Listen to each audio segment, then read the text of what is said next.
এবার যেন পৃথিবীর মধ্যে সবচেয়ে শক্তিশালী আক্রমণবাগ বানালো লিওনেল স্কালোনি। দর্শক, পৃথিবীতে বর্তমানে অনেকগুলো শক্তিশালী দল রয়েছে, যেখানে টপ 10 ফিফা র্যাঙ্কিং এর মধ্যে রয়েছে স্পেন, আর্জেন্টিনা, ব্রাজিল, পর্তুগাল, জার্মানির মতো দলগুলো।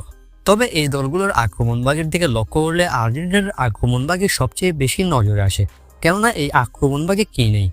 বর্তমানে পৃথিবীর অন্যান্য দলগুলোর তুলনায় আর্জেন্টিনার আক্রমণবাগে একদম স্ট্রং এবং সাকসেসফুল। দর্শক, কেননা এই আক্রমণবাগ নিয়ে আর্জেন্টিনা জিতেছে কোপা আমেরিকা, ফিনালিজিমা এবং বিশ্বকাপের মতো শিরোপা, যেখানে আপনি সেন্টার ফরওয়ার্ডের দিকে লক্ষ্য করলে দেখতে পাবেন লাউতারো মার্টিনেজ এবং জুলিয়ান আলভারেজের মতো তারকা।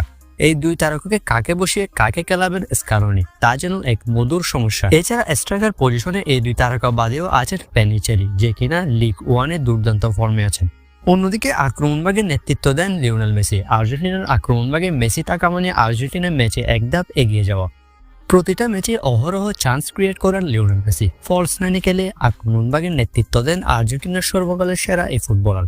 এবং লেফট উইংয়ে আছেন থিয়াগো আলমাদা এবং নিকোলাস গঞ্জালেজের মতো তারকা, যেখানে নিকোলাস গঞ্জালেজ আক্রমণাত্মকভাবে তেমন একটা ভালো না হলেও ডিফেন্সিভলি দুর্দান্ত ভূমিকা পালন করেন। অন্যদিকে থিয়াগো আলমাদার কথা আর কি বলবো, 2025 সালে আর্জেন্টিনার হয়ে যতগুলো ম্যাচ খেলেছে আলমাদা, তার প্রত্যেকটিতে গোল কিংবা অ্যাসিস্ট করেছেন তিনি।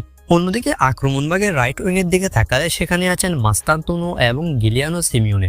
মাস্তান্তোনো বর্তমানে খেলছেন রিয়াল মাদ্রিদের হয়ে, অন্যদিকে গিলিয়ানো সিমিওনে খেলছেন অ্যাথলেটিকো মাদ্রিদের হয়ে।